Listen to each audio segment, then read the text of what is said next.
afternoon, good evening, wherever you are in the world, and welcome to the IMSA WeatherTech Sports Car Championship and the third session of the Raw Before the 24.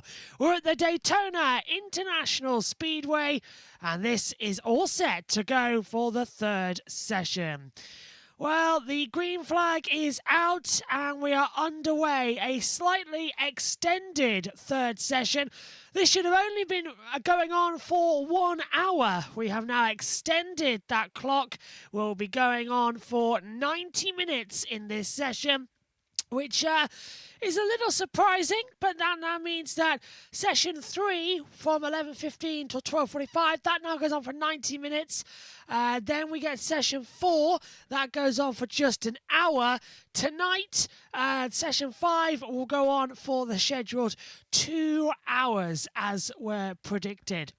So we've got a couple of things to look forward to across this session weekend so far, which I think kind of makes it all just a little bit easier to contend with.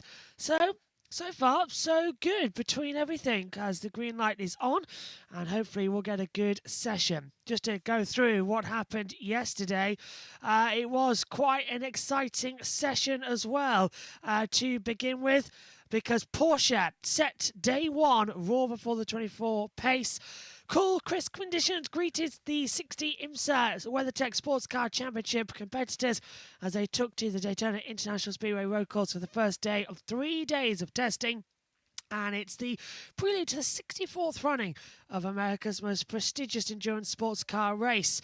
It was the first opportunity for the drivers and teams to get to grips with the new personnel, manufacturer affiliations and equipment, including the Evolution upgrades and the entries from Acura, BMW, Cadillac and Porsche in the premier Grand Touring prototype. That's, of course, the GTP. Aston Martin, meanwhile, set to run its Valkyrie at the 24 Hours of Daytona for the first time.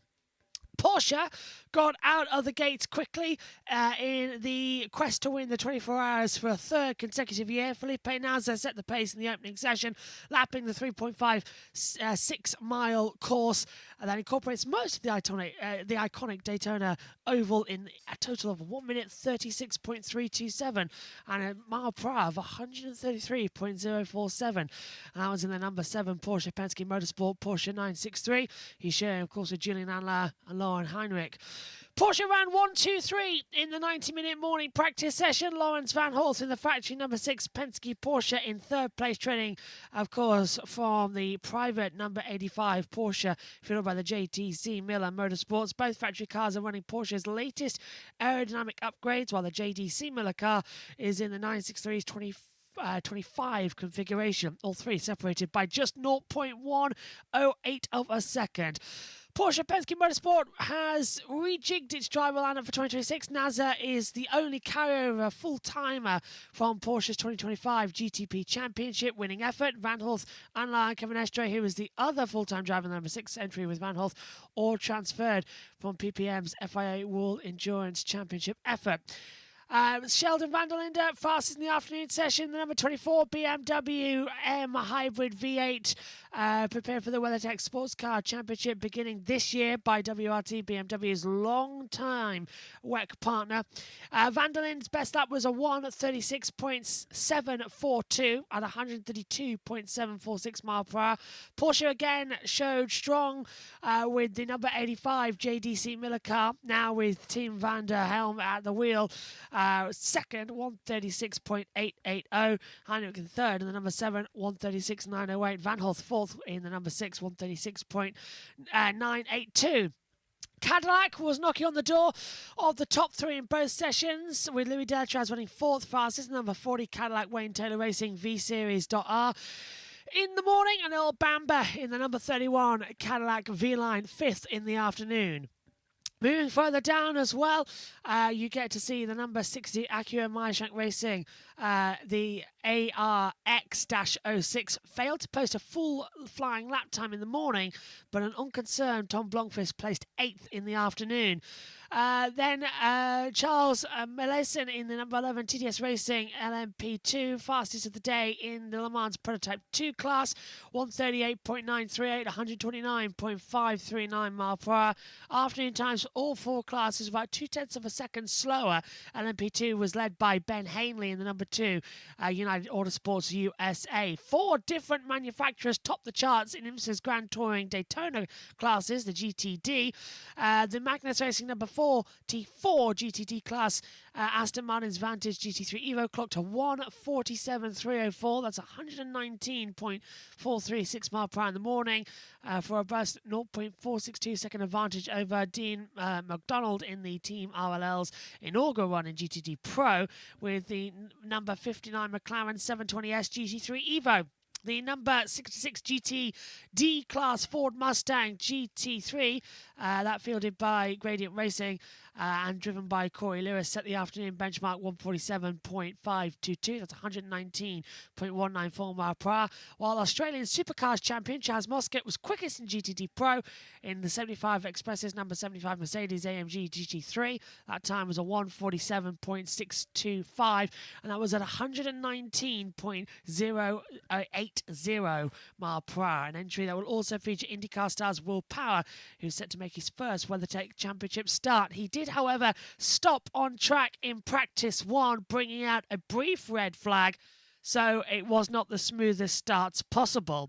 A full slate ahead of the Raw before the 24 activity, and that's continuing here as well with this official session now underway. Good morning. Come on, Valkyrie says, watch Valkyrie. Cole saying, hello, are we really racing at Daytona? This is just a free practice session, and there is no streaming coverage of the Rolex 24-hour testing. The Raw before the 24, there is no TV pictures from IMSA TV or NBC on Peacock. There is also no radio coverage from IMSA Radio. We're the only ones bothering to provide the fans with as much details as possible ahead of the Rolex 24 Hours next week. So sit back and relax. I know Peacock do have some action on today with the races that are going on in the other championships, Michelin Cup as well, Mazda MX-5, but this is the only place you can see it going forward. So we've got 1 hour and 21 minutes remaining here at the Raw before the 24. We are going to throw back. If you weren't with us yesterday, we are going through the 2025 IMSA WeatherTech Sports Car Championship season, and then we will look ahead to the 2026 season and the Rolex 24 Hours just as we get later on into the weekend of testing. So sit back, because next up on our rewatch, we're going to IMSA's Salem 6 Hours of the Glen and the race recap commentary. We'll be back with you for an update on what's going on in around about 40 minutes time. So sit back, relax and enjoy as we take you back to the Glen. The green flies. This is the Salem 6 Hours of the Glen.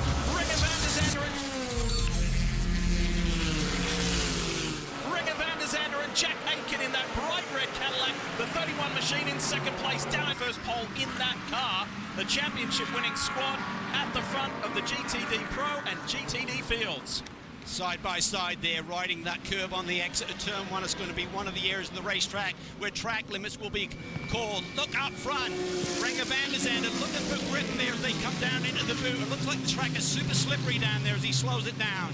There have been raindrops, and this could be a huge factor. Tell us more, Dave Burns.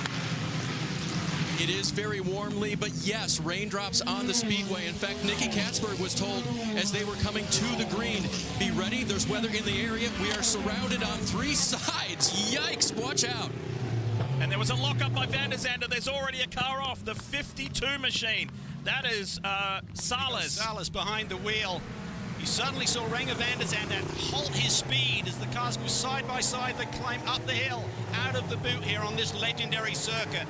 Tell the car is really off pace right now, searching for grip. They do have traction control and some aids inside the cockpit that they can work on, but the prototypes do not have anti-lock braking systems, and that's going to make these brake zones treacherous. Tiptoeing at the end of the first lap, Mathieu Jaminet in the Porsche Penske 963 already has his windshield wiper on.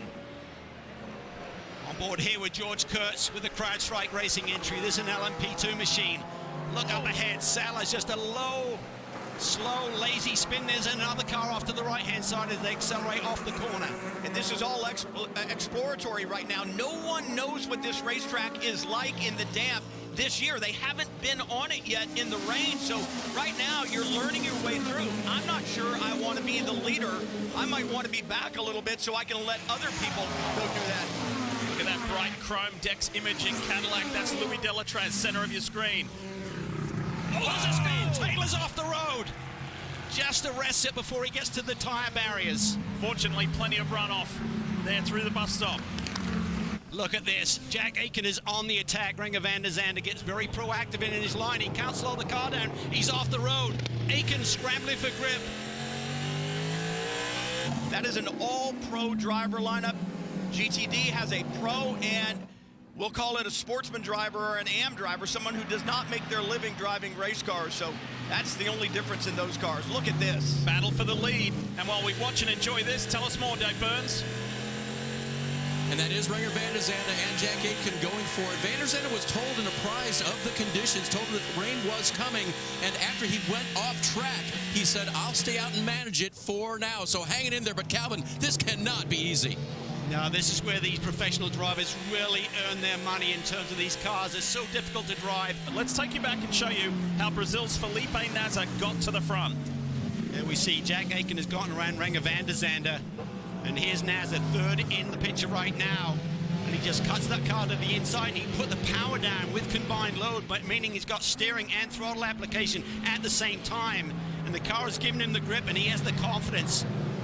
One of the superstars of the sport goes to the front. How about the surface area of that tire? And how about the surface of this racetrack? This is a game changer. This is incredibly sketchy to be driving in these conditions. You can see Stephen Thomas gets caught out by it. It's literally like someone will pull the rug from underneath the race car when you suddenly try to turn the race car. No one is at home. You cannot go slow enough at times. George Kurtz. Oh, that was tight there as he pulls out right in front of a Corvette.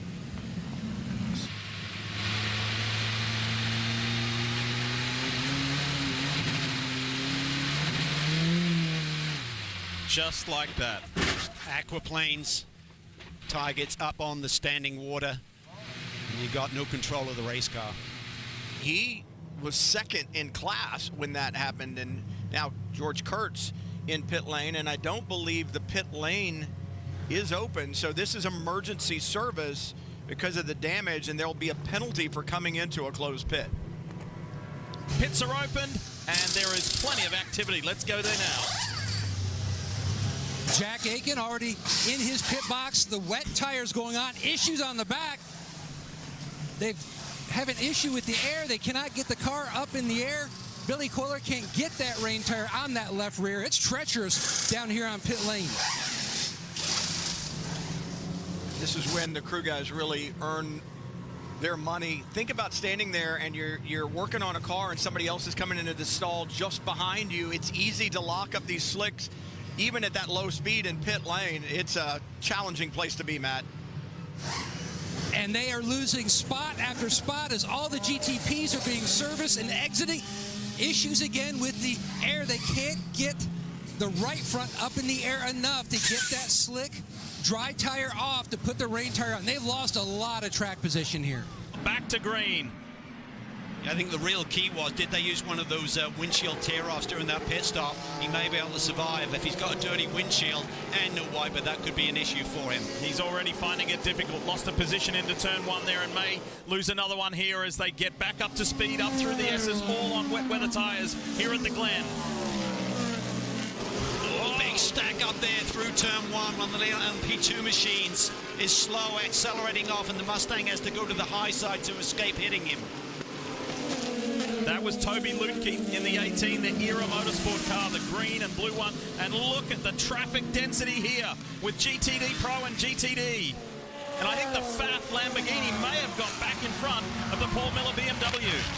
Oren Heinrich right in the middle of that mix there. Rexy, the green Porsche, you can see the teeth on the front end of that car, trying to make some moves after a poor qualifying run. Little twitch there by the Corvette right in front of him. There's a spin. 78 car, Forte Racing is around. And that's Misha Goikberg. He will take a look at the replay, see how this evolved. So there goes Rodriguez Salas. Salas is right there, and he just drills him, just unsighted. Here's the view from George Kurtz's car. Look at that, the 57 car's right in the middle of that mix. That's our GTD Championship leader. That blue and red machine just driving away, middle of that GT field. Watch this view. This is on board with George Kurtz.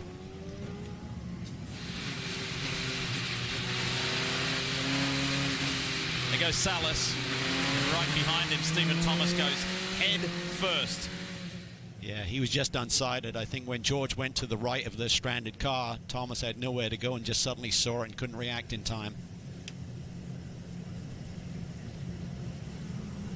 Let's show it to you again from the outside. The light blue car in Salas has already gone around, and there he is. And Stephen Thomas, as soon as the 65 Ford Mustang of Christopher Mees pulled to the left, it just left that car exposed, and Stephen Thomas had nowhere to go.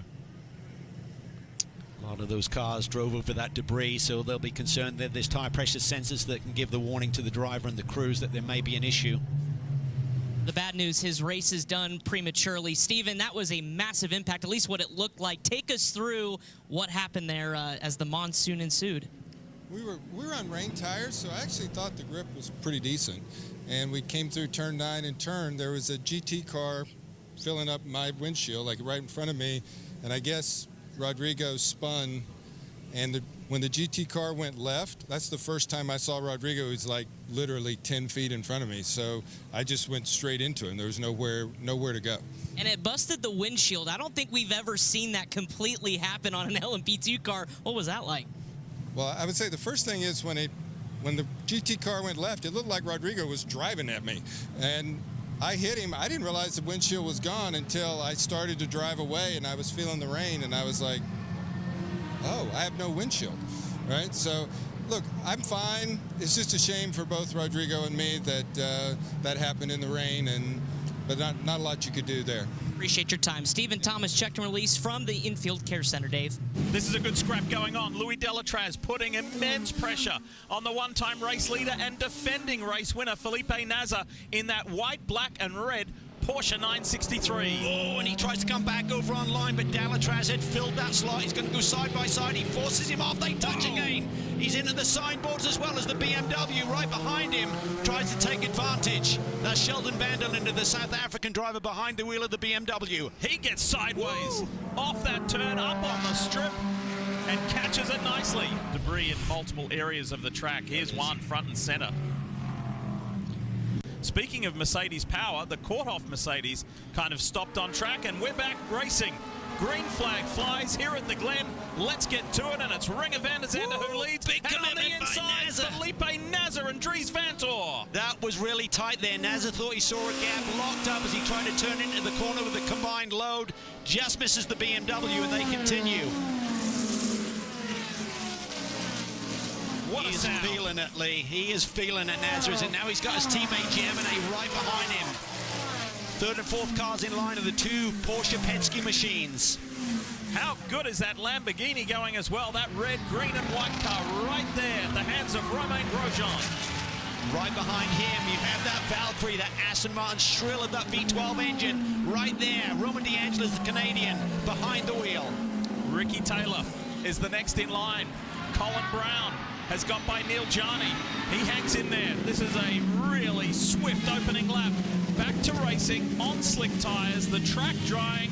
We're back to normal, so to speak. Full speed, and Renger van der Zande in control of this race, some 4.7 seconds ahead. Wow, look at this. Whoa! Whoa!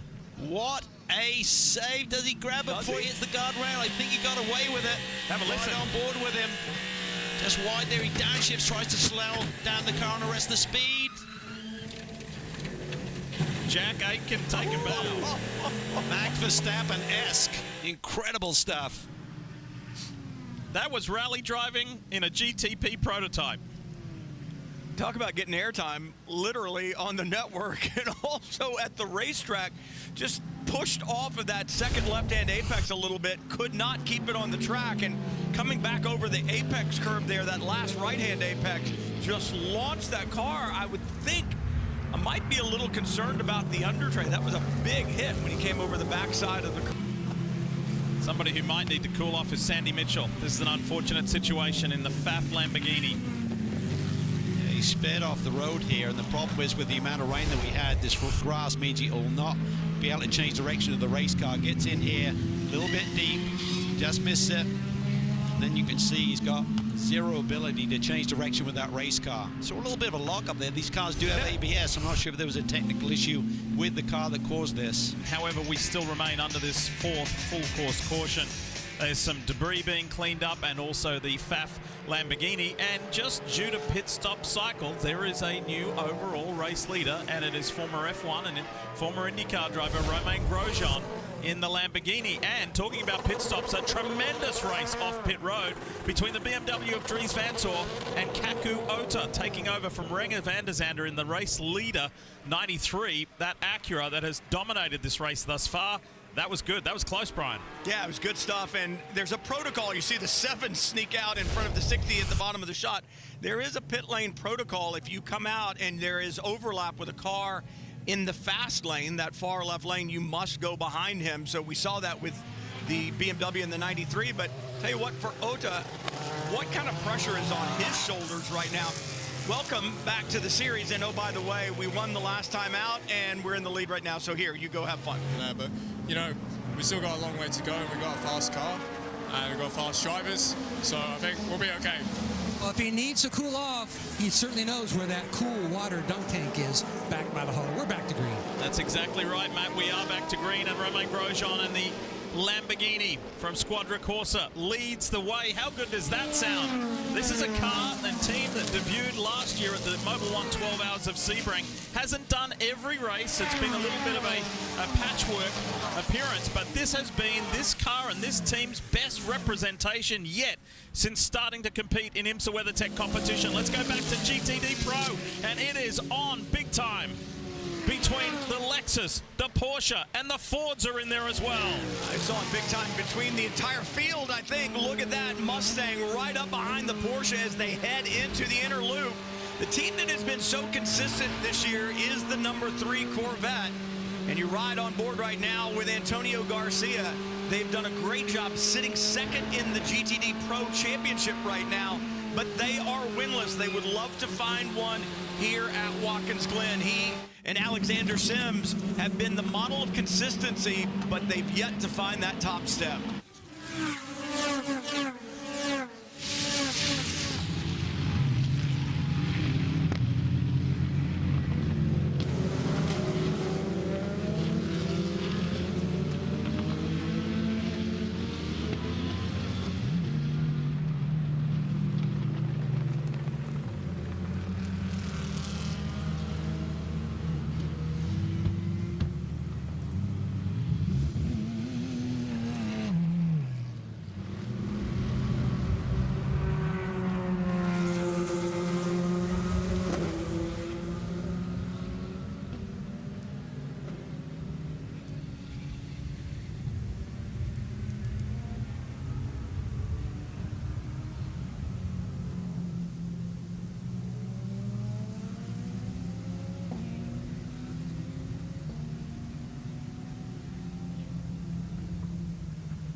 Now, we've got a beautiful day on our hands, but not so beautiful for 2 teams and 2 drivers who were just involved in a big incident, which brings out the 5th full course caution of the day. Nico Pino in the Mustang Sampling Proton Look at the black and gold car, and across comes Wyatt Brickarchek, and they collide at heavy speed. Just does not know that Nico Pino is there, and this continues. Take a look from on board. Oh, Ferrari, that is huge. That is huge. I think the 120 may get involved in this as well, yeah. So the Proton competition, Porsche 963, the Lone Star Mercedes AMG, and that is as good as day done. But he's taking a quick break. There will be no break in the action as the green flag waves, and we are back underway after a full course caution for a big incident between two GTD cars and the number 5 GTP Porsche from Proton competition. But back underway now, and impressed with Romain Grosjean in the lead right now aboard his Lamborghini. Lamborghini had only led 11 races coming into this weekend, and most of those laps led were simply because of full course cautions and where they were on the racetrack. It wasn't because of outright speed. Good strategy has put him there, but Grosjean has shown great speed once he got to the front. Be another good day. Under full course caution because of the number 9, the Lamborghini from Fab Motorsports off the side. And now this will be a standard yellow, so the pits are now open for GTP and LMP2. Yeah, key is look at the clock, Brian. Those bonus points are going to be awarded at the 3-hour mark. Does anyone like to stay out and gain that track position to get those for the Michelin Endurance Cup? But it seems like the whole GTP field is in. See if anyone stayed out on the racetrack or not. Keep an eye on the leader, the 63. There'll be a driver change there. Grosjean was talking about how hot he was in the car. So he'll hand that over to Danny Kvyat. Climbs in. It's really a determination on how much focus you put on that Michelin Endurance Cup versus really compromising your race strategy. Because the pit right now, you can do it on 2 more stops to the finish. If we went full green, obviously yellows changes that strategy completely, and you always got to be flexible with that. Nick Yellow. Oh, that was close. He almost went with the mechanic right in front of him. He got the call go, but the mechanic was crossing his bow there. That was really close. That was close, and those shots from our weather tech over the wall can show you just how close it is. And I mean, you cannot waste any time at all on pit lane, and the crew has faith that the driver's going to do what he needs to do, and the crew's like, I'm going to do my thing, and he's going to leave me alone. And for the driver, he's focused on when the radio crackles and they say go, he's dropping the hammer right behind as we come back to green. And I wonder if it's why we saw Ricky Taylor be so aggressive at the start. You need to have a good day, and you need the Porsche Penske duos to have a bad day. Right now, the 6 leads across the line here as we come back to green. See that violet whipping around, changing direction of these race cars. It's not so much for tire temperature, just trying to clean them off. When you're running around under caution, you can pick up the marbles. The tires are dirty. As Albuquerque times that draft to perfection. He flicks to the outside of Campbell, and to the inside goes Nick Yellow. The Brit going for the lead. Gives it up. Albuquerque swings across and grabs it for the 10 machine. Tell you what, great decision by Nick Yellowly. He knew that he had cleared Campbell, and I think he felt like maybe Albuquerque doesn't know I was here because they were 3 wide, and that Acura was on the inside, Cadillac on the outside with a Porsche in between. And I think Nick Yellowly says, we still have a long way to go. I'm not going to throw it away right here, right now. Well, I think over the last month he may feel he's invincible, but he had to give it up there. But look at this action. Mid-pack in GTD Pro. The 64 car, Sebastian Prio. Big move around the outside. Coming off that victory on the streets of Detroit, going head-to-head here with the 48 machine. Here's a replay of the change for the lead in GTD Pro. Garcia sets up Barkley here. He just drives around it. And that's exactly where the BMWs were pouncing all over the back. It just seems like the balance isn't what it needs to be aboard the 77. Yeah, that's a dramatic delta in speed between those 2 cars there. That was bizarre. It wasn't like he just come out of pit lane or the tires were cold. He obviously was in some dirty air there, and it's a corner of the racetrack where you're just trying to squeeze onto the power and get the run down the hill, and he just loses the tail end of that BMW. Super fast driver.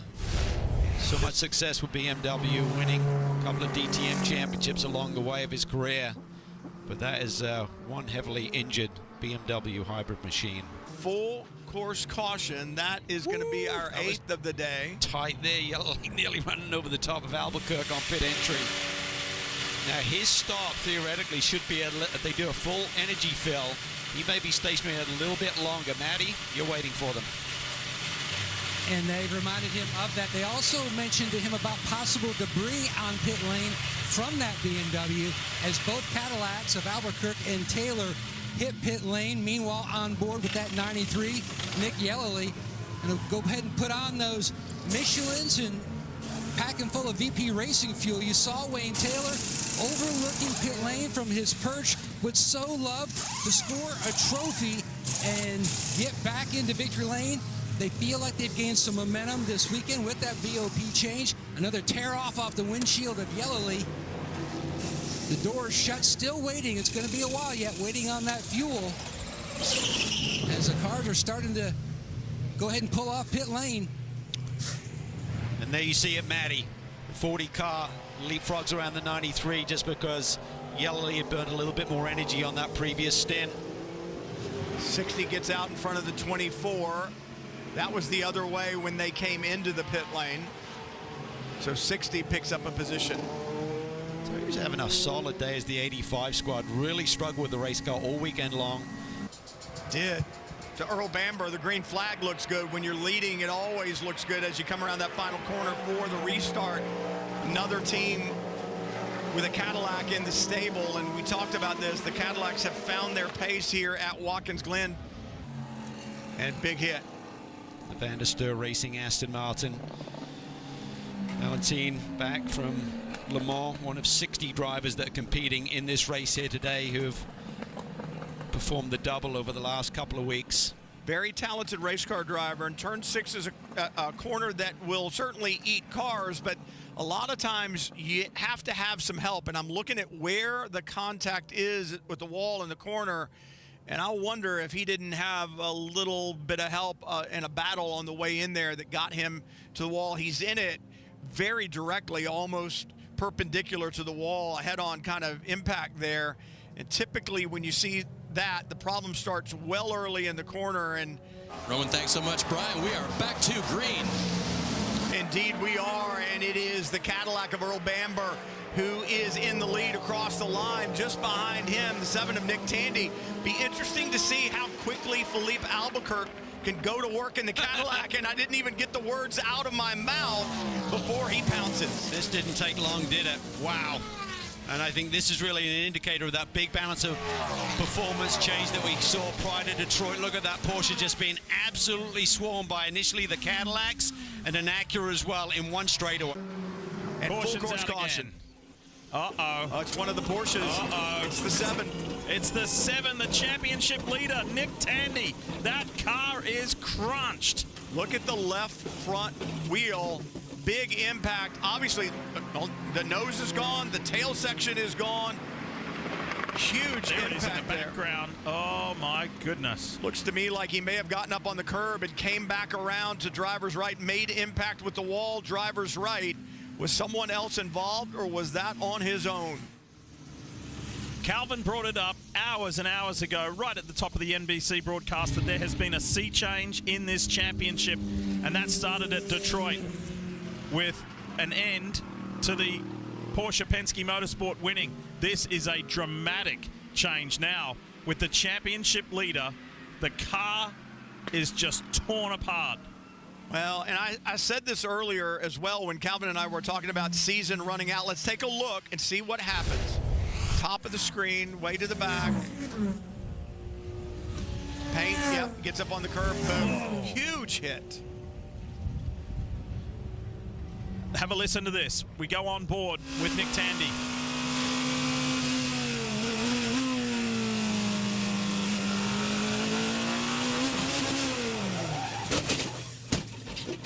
It's just odd that painted surface obviously has less grip than the plain asphalt because it fills in all the aggregate. Great to see Nick out of the car on his own after an impact like that. Man, that was brutal. Dave? Yeah, and the team has been watching the monitor, watching him hop out was the same way for them. Before he got out, he did key the mic, I'm hopping out, so we knew he was okay. They also have to put this hybrid car into a safety mode, which it took a minute for him to get to. So no word yet on what caused the crash. Car in safe mode, driver gets out, safe mode for that body right there too. All right, we're getting ready to go racing again. Green flag is displayed here at the Glen. Let's get back to it. Earl Bamber leads the field to green, with Nick Yellerly doing the chasing, then Philippe Albuquerque, followed by Tom Blomqvist. And then Roman DeAngelis. On the inside is Danny Kvyat making a move. That was a bold move there on Timon Vanderhelm. Now Vanderhelm tries to go back at him as Bamber climbs the hill up through the S's. And just one look at this, Dane Cameron all over Paul di Resta. Big run here down the back stretch. Now it's all about who has the least amount of downforce, how trimmed out they have their race cars. Cameron on the move. You see the puff of smoke there as he hits one of those bumps down the back stretch. AO Racing wants to win a couple of weekends in a row at Le Mans and here at Watkins Glen. Di Resta goes around the outside of the Paul Miller BMW. Cameron goes with him, but he loses about a car length in that exchange. Di Resta was able just to clear that car a little bit earlier. Dane had to just wait the opportunity to get back to the power, and that cost him just a little bit, but he's definitely on the front foot, and they have about a 6-second lead over Bourdais and company sitting there in the top 5. Check this out in GTD Pro. This was wild. Wow, that is incredible there, and the 3-car of Sims just hangs on. That is mighty stuff. May have been a little touch there. He still sends it, overshoots the corner a little bit, keeps it straight. What poise. That was remarkable, Brian. Was remarkable, but he didn't get put there. He got there because he went too late into the corner and shortcut the course and picked up a position. So what are we going to say about that from race control? There you go with your race director's hat on immediately. Come on, Brian, that was just good fun. Robbins racing. And there was some rubbing here between Robbie Foley and Pietro Fittipaldi that resulted in the Pratt Miller LMP2 prototype into the wall, but Pietro was able to flick spin it pretty quickly and get going. How bad is the front of that BMW M4? Yeah, and I think Foley was literally being pushed by the Aston Martin. I think he may have been trying to get out of the gas, and he was almost pushed into him. What a splash. That Dragon Speed Ferrari is looking good. That white and blue car, there's contact. Rocky, the meat and the sandwich there, just no room, nowhere to go with it, and that allows the 4-car of Cansberg to make a run around the outside on Rockefeller. Oh, this may end in tears. This is not good. I'm looking at Heinrich right now, and I would be surprised if I don't see a message coming up on the timing screen pretty soon. He is all over the racetrack. Like I said, going underneath that steering tire and creating a problem, but I don't think you have to worry about the tire being damaged. We've got a car off, and this was contact with the left rear, definitely askew. Yeah, that's Eastwood from P3 in class. Yeah. What a shame. It has been such a stellar day for the DXDT Corvette team. Now this is a podium that has disappeared. He's getting to a safe haven there. They're displayed there with those orange. I think he might just had failure. That's a failure. Yeah. Again, you abuse the curbs here at Watkins Glen so severely. It is a car punisher. Yellow leads to pit lane. Oh, here we go. So the Aston Martin, the second car you see in shot, is a lap down. The next one is Tom Blomqvist. Then you get to the 2 WTR Cadillacs that are full of energy. They are the most proud on energy of these front-running cars. Hard break. There was the 93. There was 1% between Bamber and the 93 in terms of what our data was displaying, so Bamber's got to be really tight here to make it. And they're going to come to the white flag next time by. Look at this angry bunch here. Jack Hawksworth to the left of your screen, he leads GTD, and he's in amongst all the GTD Pro cars. Yeah, he's trying to get some of those Pro cars between he and Shandolf, who currently runs in second. Rexy can go again. Heinrich can unleash the reins a little bit on this Porsche because he's got a bit of energy saved now. Oh boy, you would not want to be in the middle of this pack. Mike Rockefeller's trying to rough up Lauren Heinrich after they gave each other a bit of a rough up earlier in this race. Yeah, this could end in tears. It is intense. Look at this as they're working through GTP cars coming through. You talk about the 85 coming to pit road. He's mixed up in there. There was some body work. Oh, the 31 is in. It's over for Earl Bamber. He's run out of energy on the last lap. Tom Blomqvist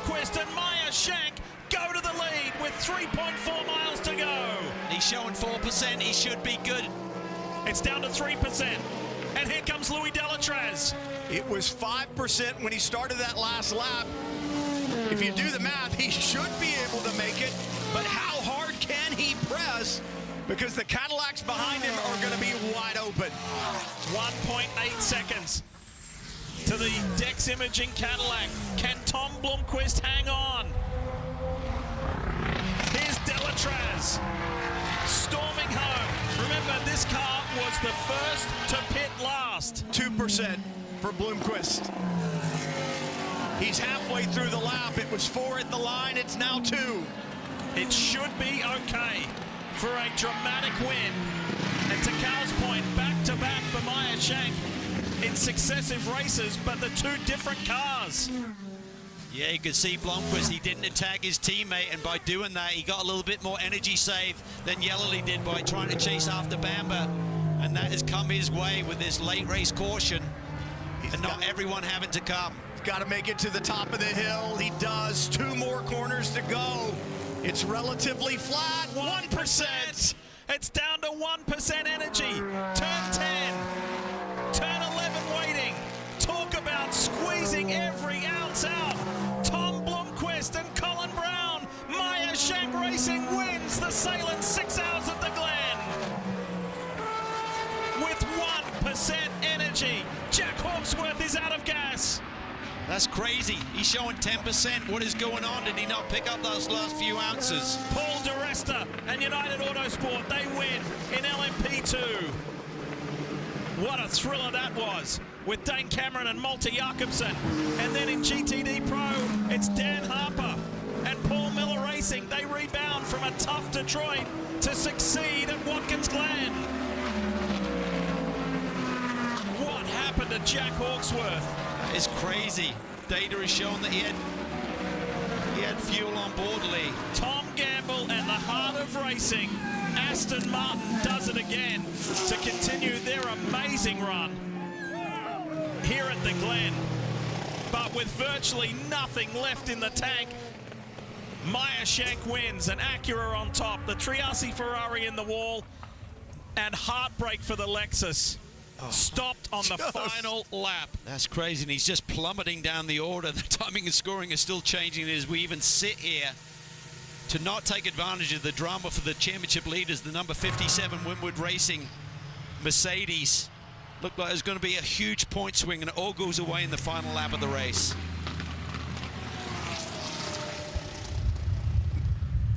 See what happens to the 021 of Alessandro Bolzon. It's a little shove there by a fellow Ferrari. That's the Conquest Racing machine to the inside, I believe. Hops down. Colin he's been resting, but man, I can tell it was rough out there today. We'll talk to you first. It's been a minute, and you told me at the test the car was really good. Could you imagine this? Man, I couldn't have, especially given, kind of the start of our race. It was a bit challenging with no wiper there for me. Luckily, we did great strategy. Guys had great stops. Super proud of everyone. Acura, MSR, HRC. Tom did a great job there at the end, saving the fuel, and man, the guys on the pit box were sweating bullets up there, but man, they made it happen there at the end, so yeah, pumped. Did you think he could make it? I did, yeah, I know. I could see him coming into play, and I was like, oh man, hopefully everything's on our side, so yeah, super job. Everything's on your side, but very, very difficult to make it to the end, and your teammate kind of had to run out front there, Tom, so what about it? How did you, as you reach in and finish up things here, how did you do it?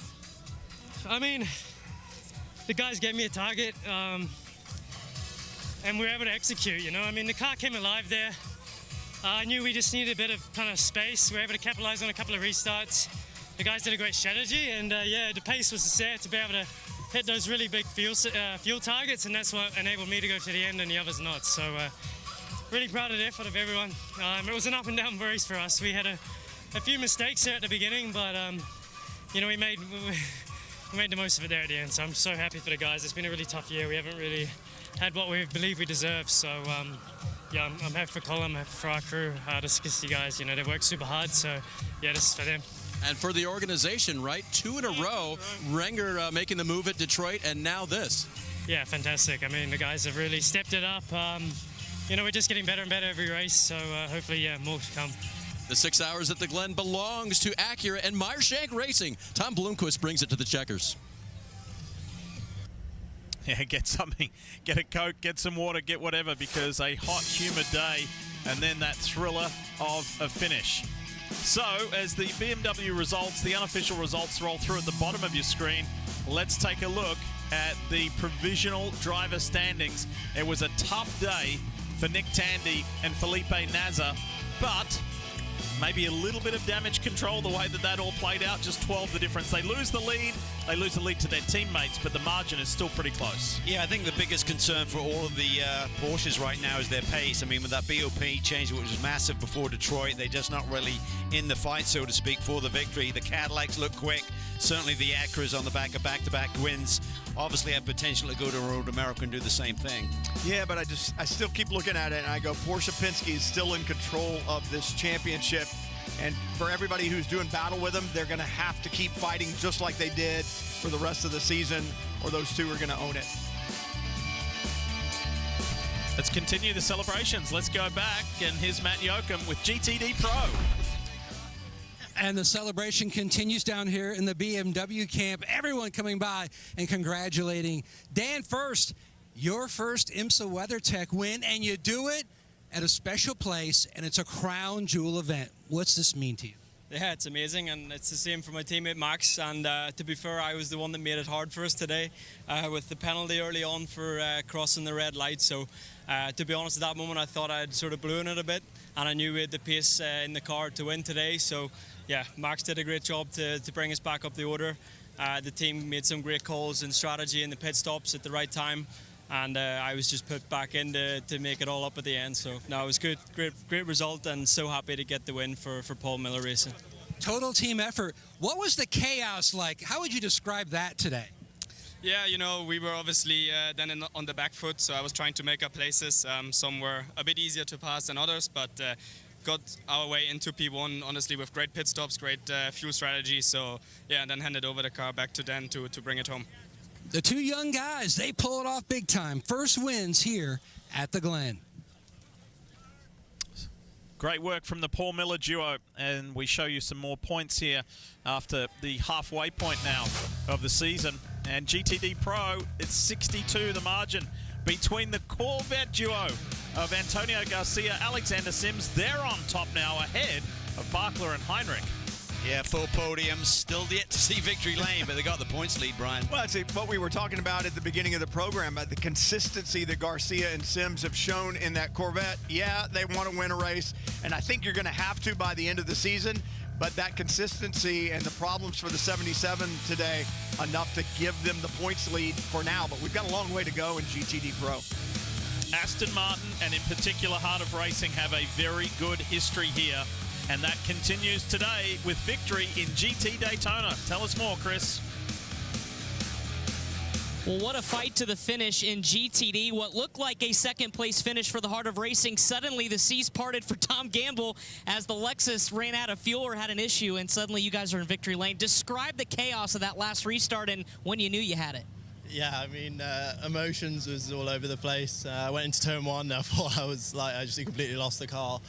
And then, yeah, I got back into second. I was like, oh, I think it's going to be second, settle for second. And then, because I had the Rexy in the middle of us, so a bit disappointed because we had, you know, Heart of Racing, the Aston Martin, you know, it's absolutely phenomenal today. It was flying, and I was like, oh, a bit gutted because this is, you know, a car that can win the race. And then, yeah, all of a sudden slowed down, and I thought I was going to have a heart attack on the radio. So, yeah, incredible job by the team as always, and yeah, a great day out.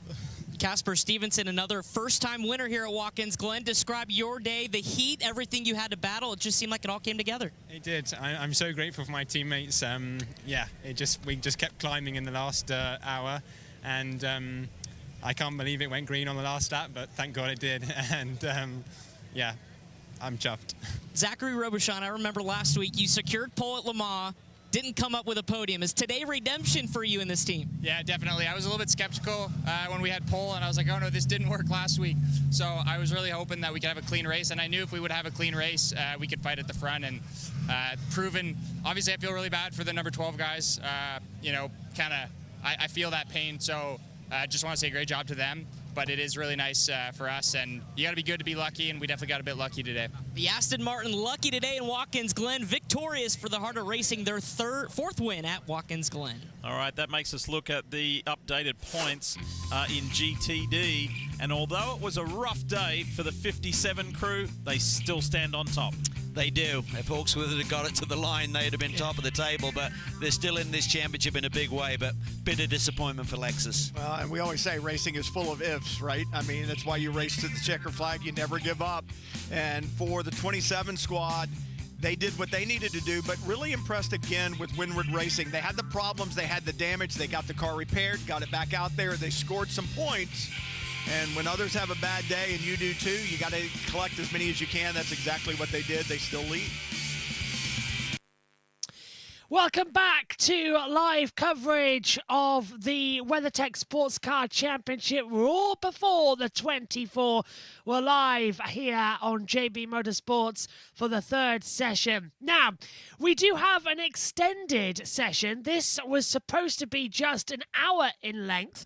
We have gone to an hour and a half. That was announced earlier on as well. The main reason behind this is because of the red flags we had yesterday. They want to get as much equal time as possible out there on the deck for everybody. So that's why we have a slightly extended day. So it leaves us with a tiny bit of a problem, because what do we do for 30 minutes where nothing was scheduled on the bill and nothing that we've got fits the bill? Because what we've got coming up for you is the Chevrolet Grand Prix highlights, and we've got a red flag. So the red flag has come off. The 77 is off course, turn 3, and stopped. So the red flag is out. Session suspended, and that is the GTD Pro 77 Porsche 911 GT3R 992. Just having a quick look down our monitor. It's the AO Racing with Harry King at the wheel. So a red flag is out. Session suspended. So they'll bring it all back in, and hopefully it'll all change up soon. I'm Joshua Birch. Anytime you hear my voice in this broadcast, it is live. I'm standing in the commentary box with a headphones and a lip mic, and providing you with all the updates as we possibly can. Not sure what this delay is for. I'm sure we'll know sooner or later exactly if there's any oil on the circuit. Oh, hello. Car 8, 18 and 73 has been given a stop and go for 60 minutes for a technical non-compliance. Article 22.7 flashed up. We'll see if we can get any more news on that while we're on this red flag procedure.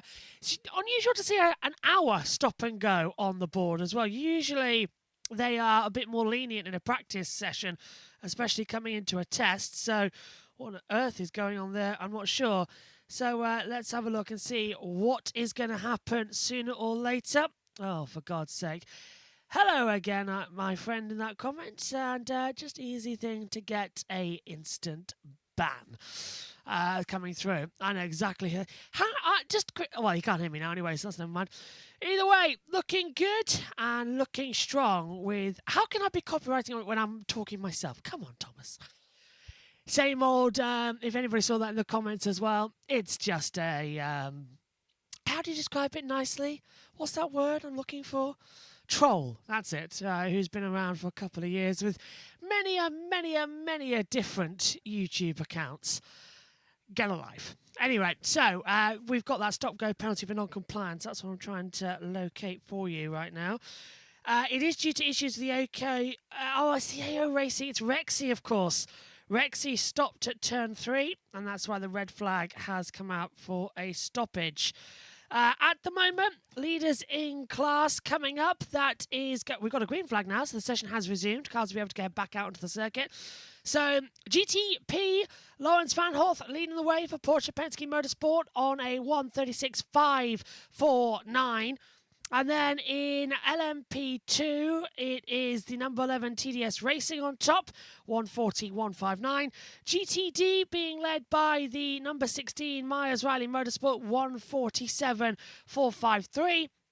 and GTD Pro being led by the 75 Express of Willpower, the number 75 also, 147.612.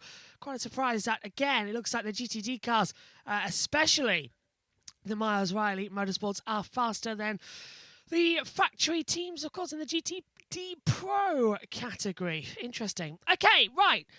Just before this weekend began, John Doohan, who is the president of IMSA, sat down on a Zoom call with the world's media in order to have a conversation about what's coming up ahead of the Rolex 24 Hours in 2026. Nearly said 2025. That's how they almost get you. But it is going to be a superb weekend of running, a superb action zone as well. So we will now turn over to that very press conference, and we'll pick up just before the end when the checkered flag comes out. So let's hear from John Doohan, the president of IMSA.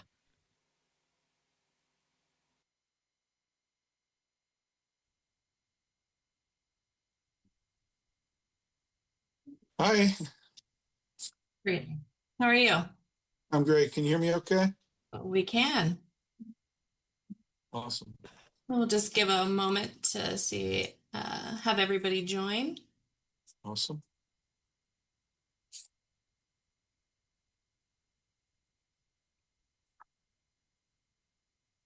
Right, I think we are good to go. So thank you everybody for joining us today. My name is Dawn Zinsmaster with IMSA Communications.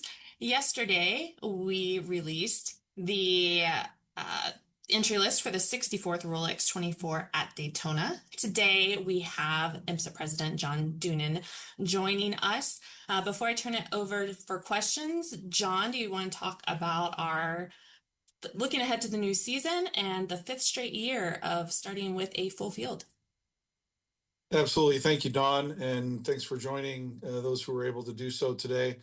All of us at IMSA are proud of the ability to put out another at capacity entry list as of yesterday. An incredible mix of both prototype categories and both GT categories.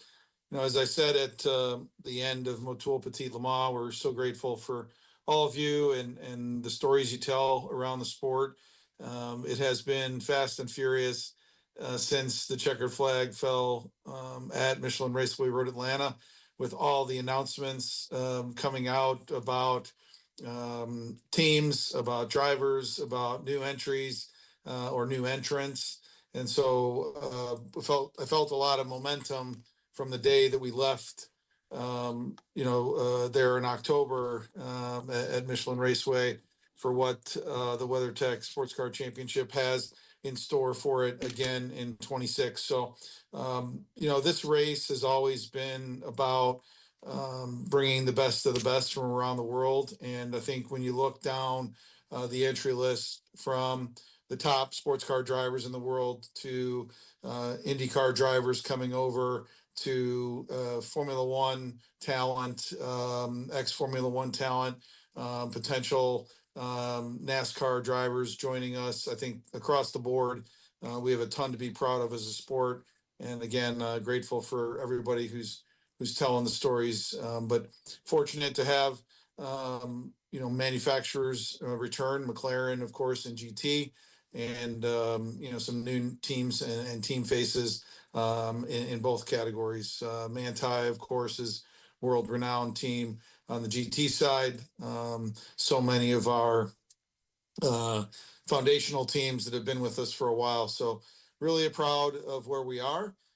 The November test I felt was massively energetic to me because it was people just getting right back to business 30 days after Motul Petit Le Mans. So thanks again for joining us, and happy to take any questions or any thoughts people have on the entry list or anything else IMSA related.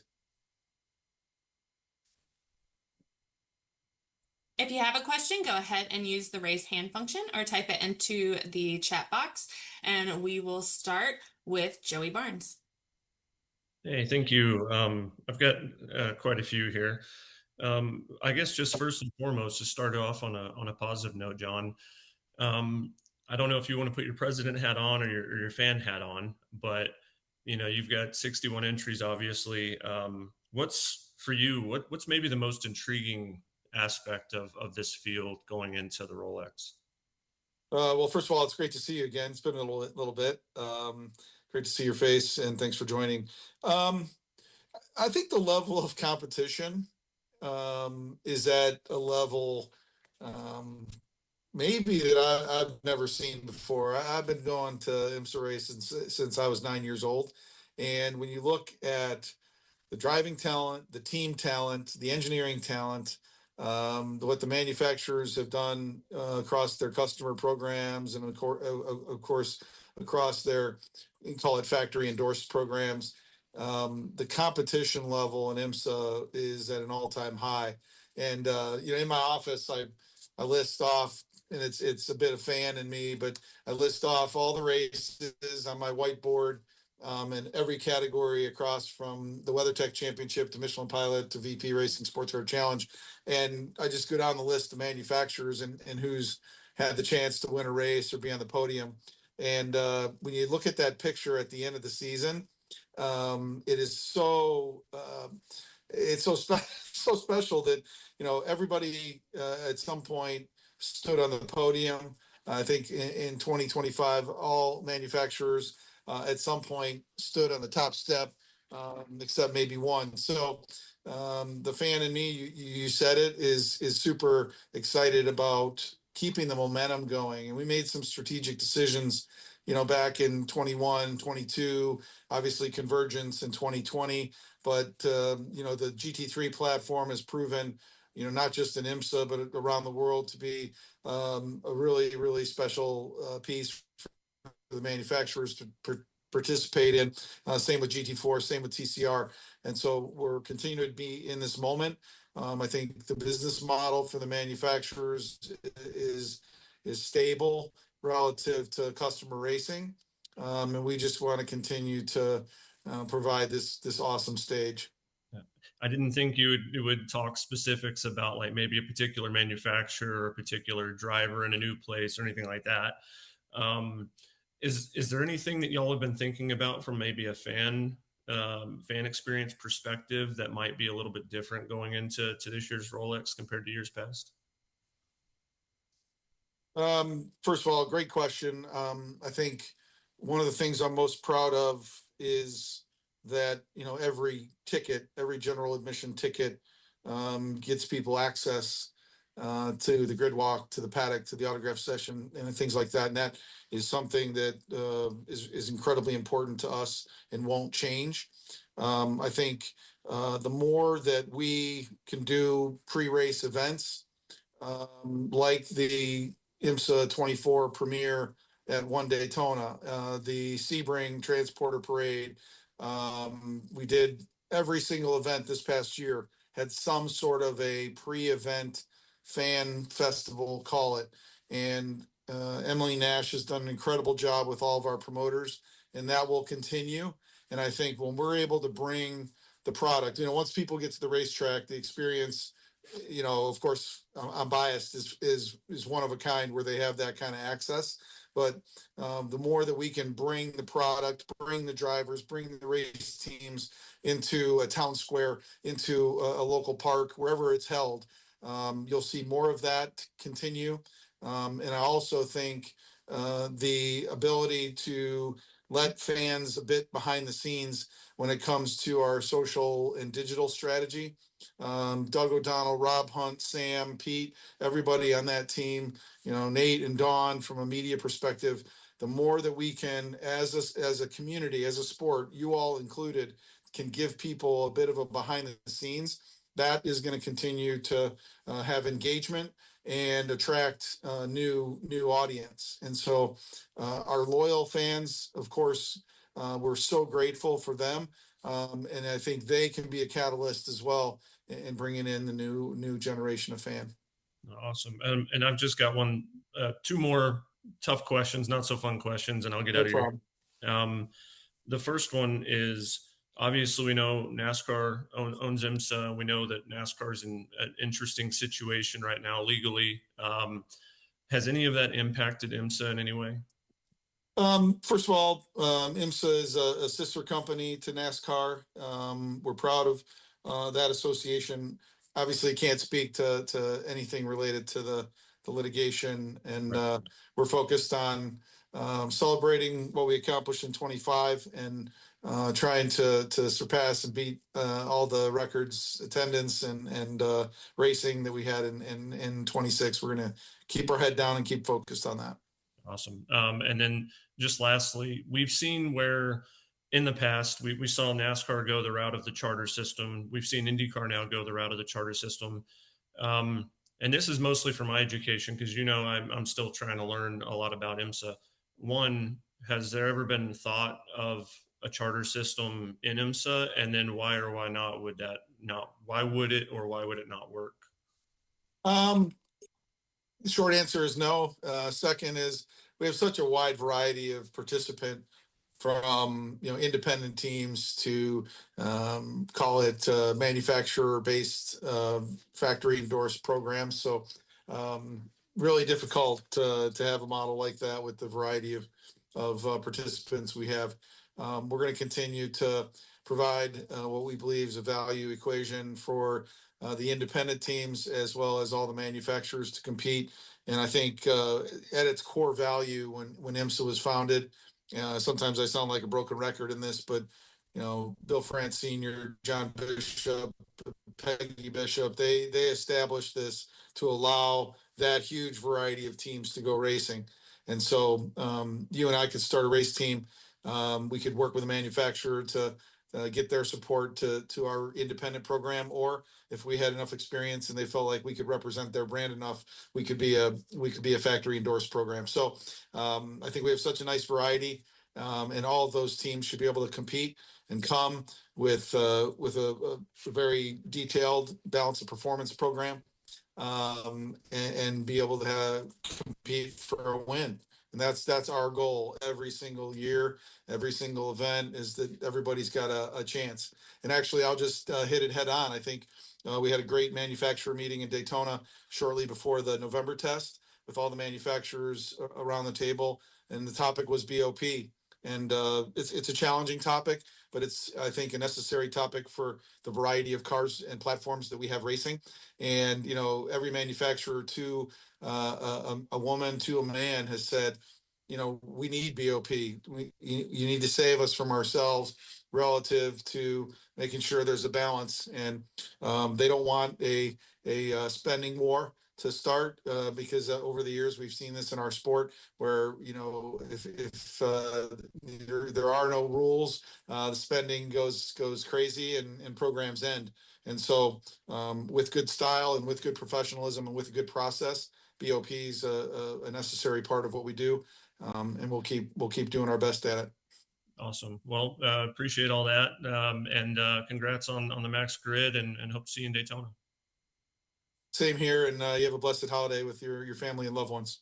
Thank you. You too. Yep. Over to RJ.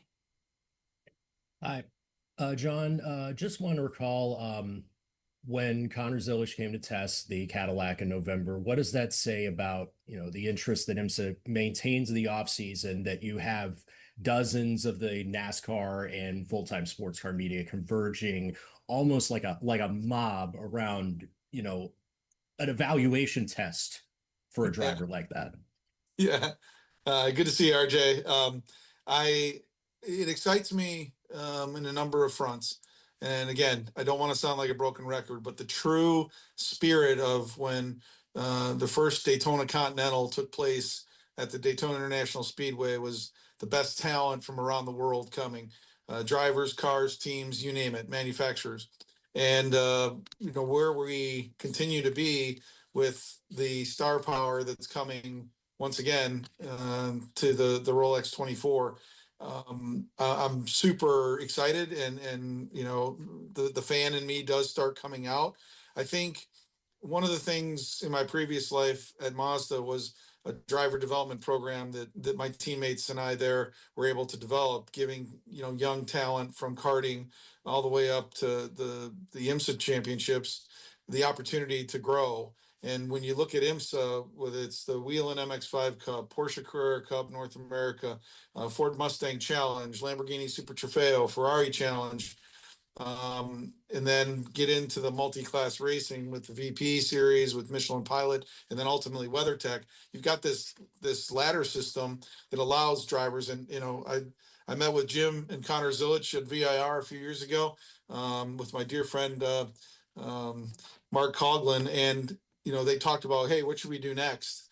And I suggested at the time, a single make championship, because it gives the young talent the opportunity to develop both behind the wheel, from an engineering perspective, from a PR and communications perspective, and being able to stand in front of you all and do a proper interview.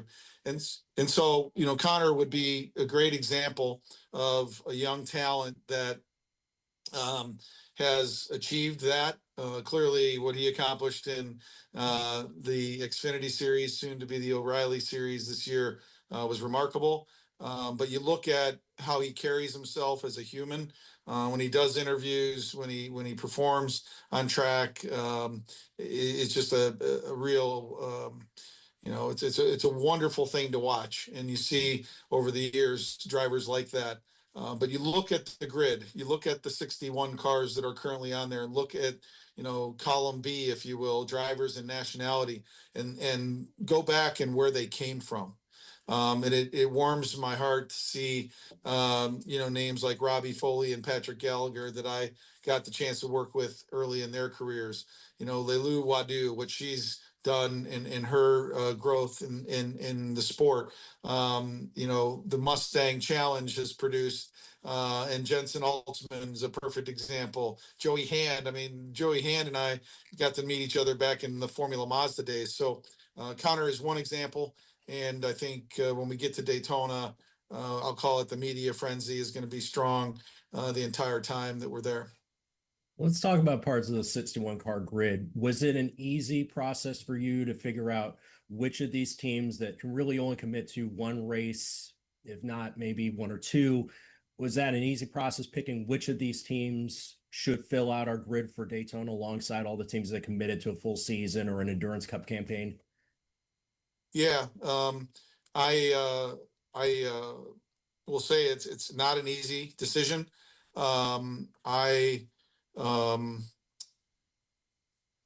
Grateful to my staff, because they established an entry process through an entry committee, and I will commend them for building out a process. Obviously, we look at full season teams that are committed to the championship. We look at teams that are committed to the Michelin Endurance Cup, and then from there, teams that maybe have developed a very special marketing program around their effort for the Rolex 24 only, that type of thing. And I'm just really proud of where we are. Not an easy process because we had so much interest, but at the same time, when it comes down to it, we want to put the most competitive field that we can on track, and I think you're going to see that across the board. One last question for me. I know IMSA did a very good job of tightening up driving standards towards the back half of 2025. Like any professional sports, some referees will call it tighter, some referees will loosen up. Can we expect in 2026 to have the races called the same way and the same expectations upon the drivers? Yeah, there's no doubt. And back to BOP, we want fair competition relative to the technical side of it, and we want fair competition and a tremendous show on the sporting side. And so what you saw towards the end of the season, I think the talent proved that they can do it. Thank you so much, John. Thank you. Over to Tony. Thanks, Dawn. And John actually asking on John DeGeese's behalf, as he's a little under the weather, dealing with a little health situation. So kind of wishing the best for him. But he sent questions in, so I have a couple of those. To kind of piggyback off the entry question, John, do you know how many requests were received for the Rolex? Understand if you can't answer. At one point, based on inquiries for entries, we were close to close to 90. We're mid to upper 80s with teams that wanted to come. Cool. And then given that interest, we know that there's more GTP coming in the future with Genesis in 27 and hopefully others. Kind of maybe describe what the plan of action or, goals in terms of dealing with the entry requests and the potential of, do we need to, expand the grid and or accommodate if we're stuck at the 61 number, which I know it's a tricky thing in a lot of ways. Yeah, that's a good question. Talked to Frank Kelleher nonstop, specifically about Daytona. We're trying to make sure that we retain the quality of the show, as well as make sure we maximize. And I'm super sensitive to not messing up the quality just to have quantity. But if you roll the clock back to 2020, we had 39 entries on the grid. It went up into the 40s the following season, and every year since, except the year that Brad Pitt's movie was shot, we have had 61. And I think it's a statement about the health of our sport across the board, and we want to keep that momentum going for as long as we can. Well, one last one for me, and kind of more from a class balance standpoint. We've had a really good, almost 50-50 split between prototypes and GTs, and it feels almost it's been all GT3 with GTD Pro coming in GTD a couple of years ago. Can you speak to maybe how good the racing has been since that change has happened, and just kind of the overall traffic flow and kind of race management?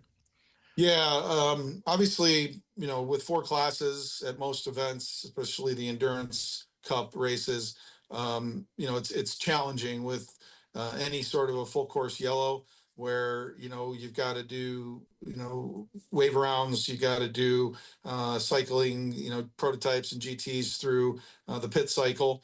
And I think for the quality of the show, we made some adjustments in the short yellow procedure going into next year, which I think helps that. But, I'm standing on the fence, as I like to do occasionally, and watching, races like the Tyrac.com Battle on the Bricks, and watching, the AO Racing Rexy entry and the Ford go side by side through some pretty tight sections there in Sector 1 at Indianapolis.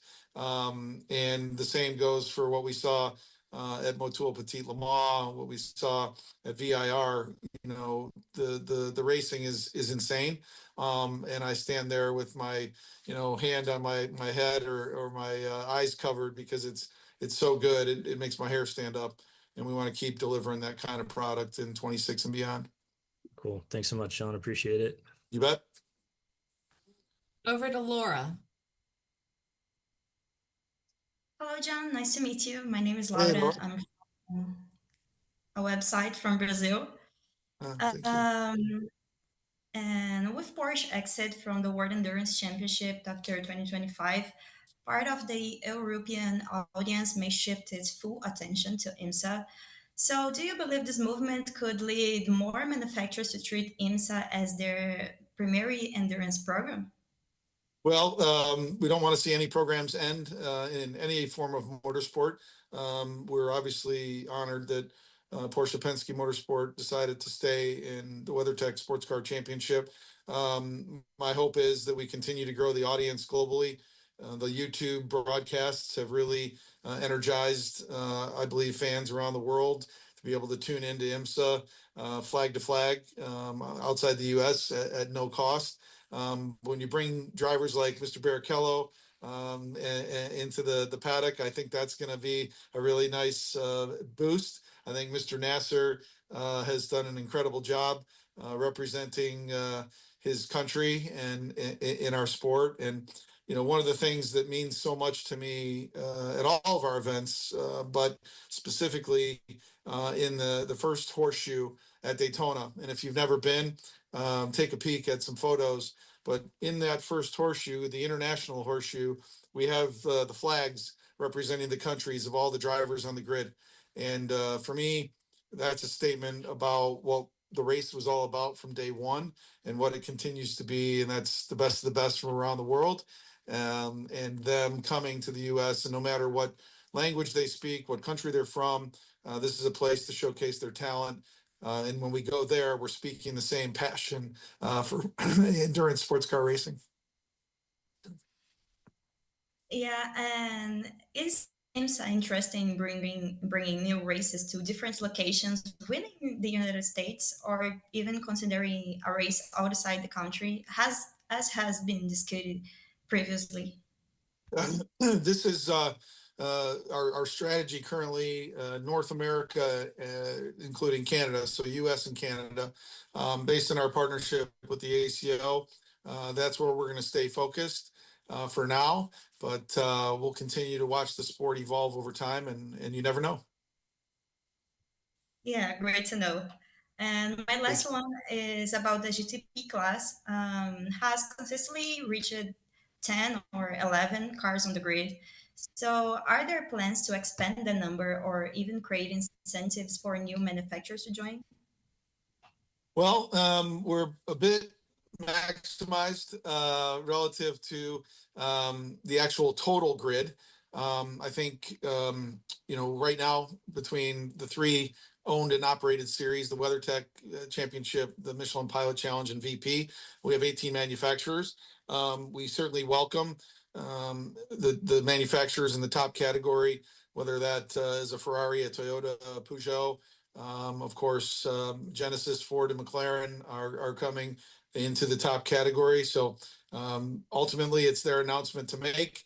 But we hope that the importance of the North American market on their road car sales and their brand development would be an encouraging part of them coming to join the IMSA season. Okay, thank you, John. Thank you. And back to Joey. Hey, thank you. I just had a quick follow-up. Yep. So just because you mentioned like y'all had nearly 90 requests for entries and settled at 61, obviously, how do you decide, I guess, which ones you're accepting versus which ones have to maybe wait till next year on that? Yeah, starts with full season entrants. Then it starts with those who want to run the full Michelin Endurance Cup. Then I think from there, we look at teams that have a specific marketing plan developed, maybe an alignment with the manufacturer. Obviously, we do want a pathway for new teams to come in. One of the beauties, and I'm so proud of our staff, they had individual meetings with every single entrant, whether that's Meyer Shank Racing in the GTP program or 13 Motorsport out of Canada, TDS, Tower, you name it. These teams, they sat down with every team to understand their marketing plans, their driver lineups, the association with the manufacturer. And that's hopefully what makes IMSA different, is a personal relationship with those who want to come and race with us. We'll continue that, and we'll continue to try to find ways to give new people a chance, especially as they come up through the IMSA system. Awesome. Well, it's obviously speaks to the health of the sport when you get almost 90 people that want to come run the race, so, or 90 teams. Yeah. So, That's but thank really you for good. Yeah, thank you. I really appreciate everybody joining, and on behalf of all my IMSA teammates, Dawn, if that's it, we do have one more question, actually. Oh, sorry. Yeah, sorry. We have one more question from Matt Yoakum. Sorry, John. My IT person is at school right now, so I couldn't figure out how to do the raise your hand on this social media thing. Quick question. Combo platter in a way. What a great way to end the season with the massive crowds at Petite. And when you look at your short-term and long-term goals, really what surprised you the most from this past season? And then the second question is, while you're on the banquet circuit and you have much more time for one-on-one conversation, what has been the perspective from the stakeholders of what they've seen, especially this past year, and as far as wanting to invest even more, even in the fan experience, so to speak? I appreciate that, Matt. And thanks for the great job on the IMSA Endurance Hour podcast. That continues to grow. Well, I had the opportunity to be at the Porsche Night of Champions. And Matthew Jaminet and Matt Campbell talked about the fact that they almost didn't make the recon lap because of the traffic getting into Michelin Raceway Road, Atlanta. So you raise a point there. And I think that, to me, was one of the biggest encouraging. I guess I wouldn't call it a surprise, because I think we as IMSA and all of our entire staff have been really working hard with our promoters to get the schedule out in advance, and working with our partners at NBC to get the television windows locked in, and moving down the path of seeing the kind of crowds, seeing the kind of viewership that we're experiencing.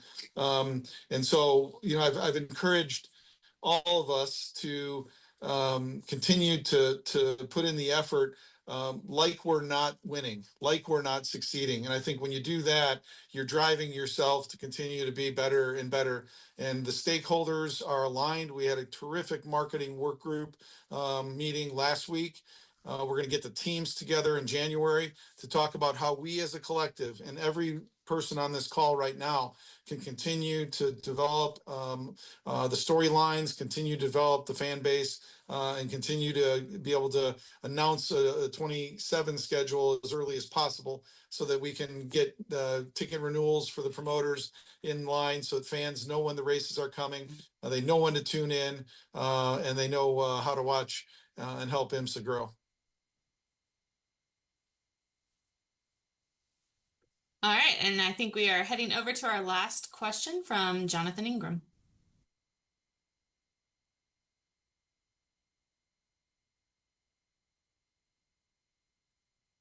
Jonathan, if you want to unmute.